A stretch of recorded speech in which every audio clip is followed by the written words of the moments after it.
Mami, bumper. Bumper.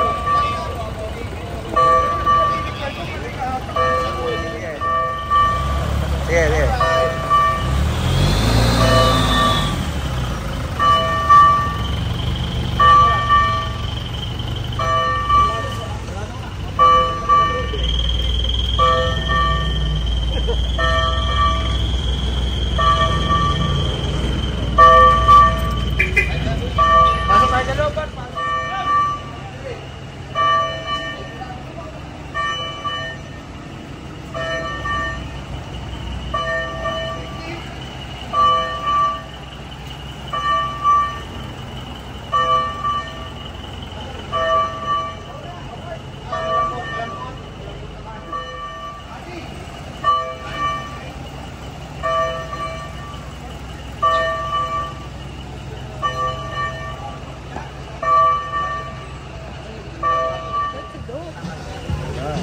Ha?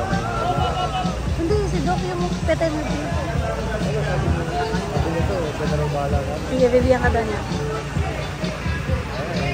Hindi ka pwedeng abutan dito.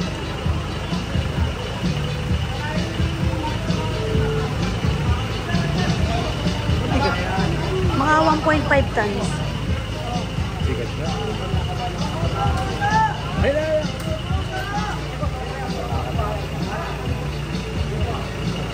Palakarin na lang kaya natin.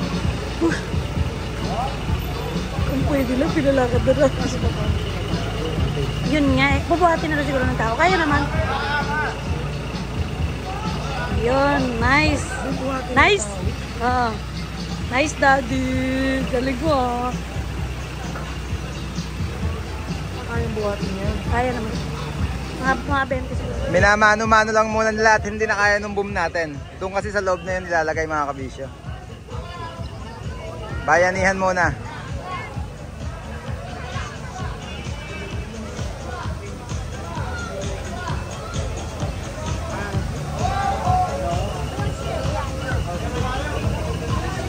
Nakabalik na si Mali sa kanyang tunay na tahanan. Manila Zoo. Ayan na siya, dyan na mapupwesto si Mali. Pagpasok nyo sa entrance, yan, nasa gawing kaliwa lang siya. Makikita nyo sa dito. Pwede na ulit makapagpa-picture kay Mali. Yan. Doc, congratulations po. Ayan. Yan. Apo.